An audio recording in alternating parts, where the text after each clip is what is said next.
O princípio de Arquimedes, ele se resume ao empuxo. O empuxo que na física, apesar do nome ele representa uma força, é uma entidade física que impede que os objetos afundem, os objetos que têm densidade menor, por exemplo, do que a da água, como essa bolinha de isopor, ou mesmo se a gente colocar um objeto que tem uma densidade superior da água, esse objeto afundará, porém ele ele ficará mais leve na água do que fora, ou seja, no ar. Então, essa força, o empuxo, tá? Isso representado aqui como vetor, ela é direcionada para cima, tá? Tem uma direção vertical e tem o sentido para cima. E na física ela tem um valor dado pela massa do fluido que é deslocado por esse objeto vezes a gravidade. Ok? Então a observação de Arquimedes antes de Cristo, quando ele trabalhava para o Alexandre, melhor, trabalhava na época para um rei, era descobrir quais as densidades dos objetos. Tá? Vocês podem depois fazer uma pesquisa sobre essa lenda, tá? E entender como é que ele percebeu que certos objetos têm densidades diferentes. Bom, essa descoberta ficou resumida no chamado Teorema de Arquimedes. Quando o corpo mais denso que o líquido é mergulhado neste, né, ou seja, no líquido, neste que representa o líquido, o seu peso aparentemente diminui em um valor igual ao peso do volume do fluido deslocado. Ou seja, se a gente mergulha uma bolinha de isopor na água, essa bolinha desloca um volume de água, tá? Que tem uma certa massa. Então, o impulso que é dado a essa bolinha de isopor é igual a essa massa de fluido deslocado vezes a gravidade. Portanto, no caso da bolinha de isopor, o impulso é maior do que o peso da bolinha de isopor, tá? Porque ela é menos densa do que a água. A gente vai tentando entender isso mais à frente. Bom, então, aqui o seu peso aparentemente diminui em um valor igual ao peso do volume do fluido deslocado. Então, se a gente tem uma massa de modo que nossa densidade é maior do que a da água, ou seja, a gente afunda, significa que o nosso peso é maior do que o impulso. No caso da bolinha de isopor, o impulso é maior do que o peso da bolinha, tá bom? Bom, então, explicando ainda melhor, ou seja, existe uma força que aponta para cima, tentando, né, impedir que os objetos afundem, chamado de impulso, e com módulo igual ao peso do fluido, ok? Sempre igual ao peso do fluido que esse objeto desloca. Bem, matematicamente, vamos tentar aqui observar essa figura, né? A gente tem um cilindro imaginário, tá? Dentro de outro cilindro maior com fluido, com água, por exemplo. Como nós já vimos antes, essas forças horizontais, como elas são sempre simétricas e têm a mesma direção, porém em sentidos opostos, elas acabam sendo canceladas. Ou seja, fica apenas a força do fluido acima dessa tampa superior e a força do fluido aqui nessa tampa inferior. Devemos também levar em conta que essa tampa inferior desse cilindro imaginário está a uma profundidade HA e a tampa inferior a uma profundidade HB. Tá? De modo que a diferença dessas duas profundidades é H. Bom, como a força, né, é basicamente o peso vezes desculpa, a força é igual a pressão vezes a área, né? Se a gente lembrar, pressão é igual a força sobre a área. Tá? Então, se a gente fizer mesmo para os extremos, a gente encontra que força é igual a pressão vezes a área. Onde a área aqui é essa. Então, aqui a gente tem a força A e a força B representadas em termos da pressão. Ou seja, aqui a pressão em A e a pressão em B. Se nós quisermos descobrir o impulso, né, de modo que ele seja uma certa força tal, que é a diferença da força B menos a força FA, que a gente pode adotar, né, que a B é positiva e a é negativa, então o impulso, dependendo da intensidade dessas duas, ele pode ser negativo ou positivo. Tá bom? Bom, continuando nosso cálculo, nós substituímos as duas forças por esses valores que estão aqui. Então, nós temos que o impulso é PBS menos PAS. Colocamos o S em evidência, tá? Então, colocando o S em evidência, fica PB menos PA. O S vai para fora, usando a propriedade inversa da associatividade. E aqui a gente basicamente substitui, né, o princípio de Stigler, que pressão em uma certa profundidade é igual a pressão atmosférica, tá? Mais a densidade vezes a gravidade vezes a profundidade que nós estamos calculando a pressão, tá bom? Então aqui é a pressão atmosférica mais a pressão da coluna de líquido em um certo ponto. Bom, então nós substituímos tanto o ponto B como o ponto A. Aqui a gente usa o colchete para organizar a matemática.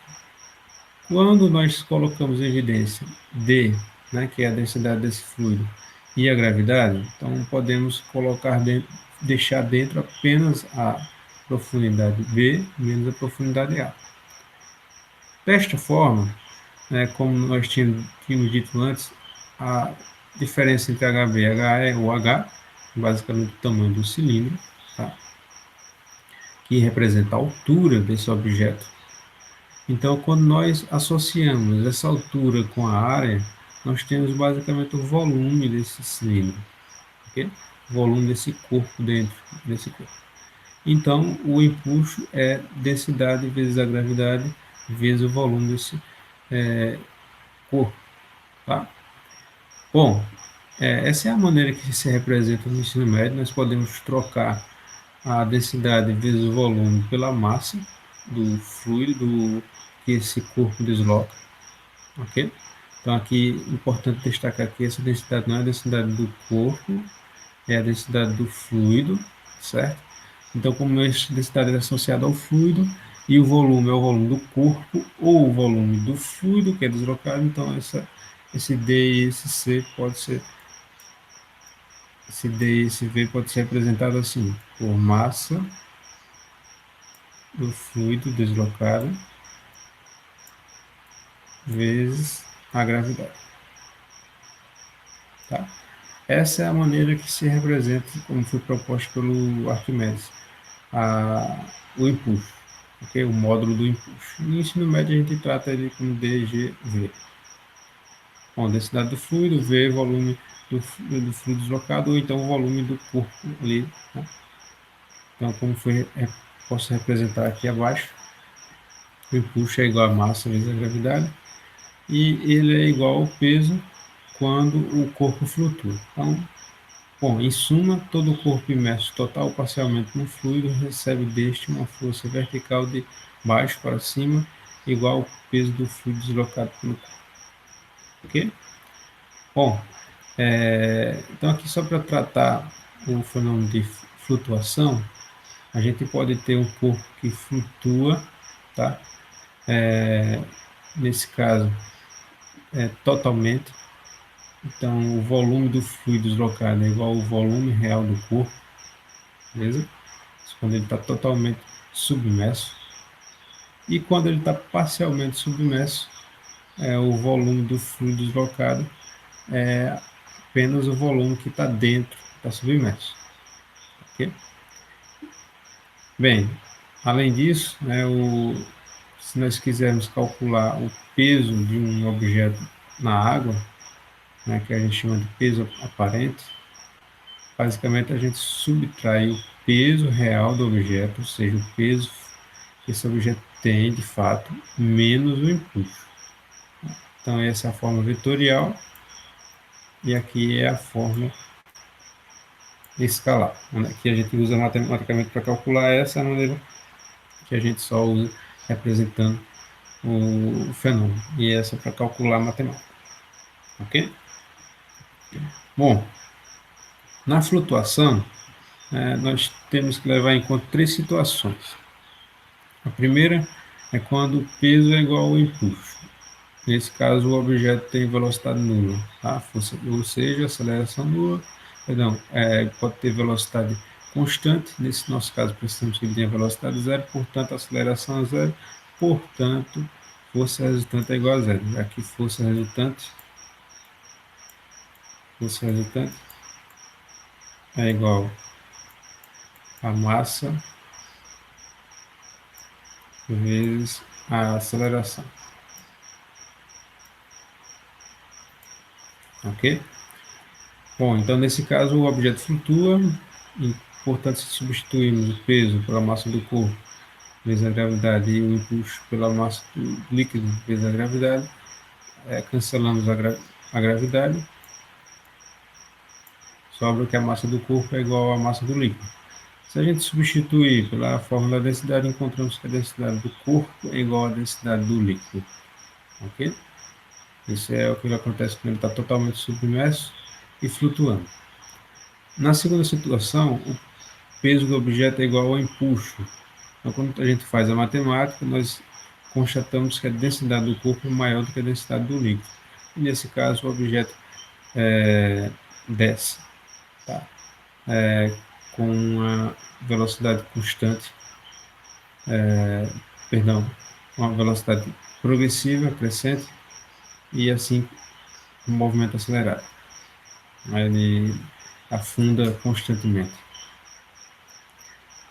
Bom, isso desprezando o atrito. Tá? Então, aqui na nossa equação, a gente tem que a força resultante é igual ao peso menos o impulso menos a força de atrito. Então, se a gente desprezar o atrito, esse corpo ele pode adquirir um movimento acelerado. Na última situação, nós temos que o peso é menor do que o impulso. Nesse caso, é o exemplo que abre a seção do livro. Ou seja, a gente afunda força uma bolinha de isopor até o fundo de um aquário, por exemplo, como é o caso aqui, e quando soltamos, essa bolinha sobe acelerada para cima, de modo que constata-se que o impulso é maior do que o peso. Tá? Ele vence o peso da bolinha, fazendo com que ela suba. Então esse é o nosso terceiro caso aqui. E isso faz com que matematicamente a gente tenha que a densidade do corpo é menor do que a densidade do líquido. Bom, para engajar esses conceitos de modo prático, eu trago aqui para vocês uma questão da Olimpíada Brasileira de Física, 2015, que ela nos diz o seguinte: em uma recreação na piscina, alguns jovens observaram que a brincadeira, seus corpos aparentemente aparentam estar mais leves. Perdão pelo texto, eu só recortei, acabou não ficando tão conciso. Este fenômeno é explicado pela presença de qual força exercida pela água sobre os corpos dos jovens. Bem, existe uma força do líquido no rapaz, então, que faz com que eles fiquem mais leves. Que força é essa? A força elétrica? A força elétrica é uma força que depende da carga dos objetos. Os objetos, nesse fenômeno, não se atribui carga a esses objetos. A força gravitacional, ela puxa para baixo, então ela não vai fazer com que eles fiquem mais leves. Na verdade, ela é uma força que já existe ali, puxando eles para baixo. A força de arrasto ela existe quando nós estamos em movimento, tanto no fluido ar como no fluido líquido. Tá? Força normal é a força de contato. Quando nós estamos, por exemplo, apoiados no fundo da piscina, vai existir sim uma força de contato, impedindo que nós afundemos no solo da piscina. Tá? Então, o que sobra é o empuxo. Okay? O empuxo ele é a força que diminui nosso peso dentro da água. Tá? Eu coloquei uma observação aqui, ó, pelo princípio de Arquimedes, uma vez que um objeto esteja dentro de um fluido, este irá exercer uma força contrária ao seu peso, com intensidade igual ao peso do fluido deslocado por esse objeto. Assim, os corpos dos jovens têm uma massa igual ao valor real menos a massa do volume de fluido que eles deslocam. Tá? Então, é interessante que uma pessoa que tem mais volume, o empuxo vai ser maior. Tá? Uma pessoa que tem menos volume, o empuxo é menor. É por isso que quando você tem um navio, quanto maior a área dele em contato com o fluido, fazendo com que assim ele afunde um pouco devido ao seu peso, e existirá uma grande massa de fluido deslocado. E quanto maior essa massa de fluido deslocado, maior será o empuxo para cima, fazendo assim que o navio possa carregar uma grande carga, já que existirá uma força gigantesca empurrando ele para cima. Bom, aqui é um exercício do livro, é o exercício 23, que diz que tem um bloco de madeira dentro de uma mistura não imersível, tá, de óleo e água, de modo que metade do bloco está na água e metade do bloco está no óleo. Ele nos dá alguns dados, tá? A densidade do óleo e a densidade da água, e pede assim a densidade da madeira, na verdade, a massa específica. Tá? Aqui nesse caso, os dois são iguais, a massa específica e a densidade são a mesma coisa. Tá bom? Lembrando que massa específica se refere à composição do objeto e densidade se refere ao volume do objeto. Bom, então sabendo que o bloco flutua em relação à água, podemos utilizar o princípio de Arquimedes, na forma em que o empuxo da água mais o empuxo do óleo, tá? Devemos entender que existirá um empuxo aqui empurrando o objeto em relação à água, e como esse objeto está flutuando também no óleo, né, só que parte dele, né, e existe um empuxo impedindo que ele afunde aqui, que é referente ao óleo também. Então, isso é igual ao peso do bloco. Né? Essa igualdade ela existe por causa que o objeto está flutuando. Ok? Bom, quando nós substituímos, então a gente basicamente substitui utilizando a massa da água deslocada vezes a gravidade, massa do óleo vezes deslocado vezes a gravidade e a massa do bloco vezes a gravidade. Com isso, nós cancelamos, né, as gravidades e só apenas essa equação. Tá? Dessa equação, nós utilizaremos a equação de densidade para encontrar essas três equações aqui. A massa da água deslocada é igual à densidade da água vezes quem? Qual é o volume deslocado do bloco aqui na água? Metade dele, né? Então, metade do volume do bloco. Mesma coisa para o óleo. E em relação à massa do bloco, né? Utilizando a equação da densidade, massa do bloco é igual à densidade da madeira, ou densidade do bloco, tudo faz, vezes o volume dele por completo. Ok? Então, a gente vai utilizar essas três equações aqui para substituir nesta. Bom, após a substituição, nós encontramos esta equação, que tem um termo comum. Qual o termo? O volume do bloco. Tá? Então, nós cancelamos esse bloco, cortamos esse volume do bloco. Com isso, tirando esse volume, ficamos apenas, e organizando, ficamos apenas que a densidade da madeira é igual a metade da densidade da água mais a metade da densidade do óleo. Mas quanto é a densidade da água? 1 grama por centímetro cúbico. Metade disso, 0,5. E quanto é a densidade do óleo? 0,8 gramas por centímetro cúbico. Metade da 0,4.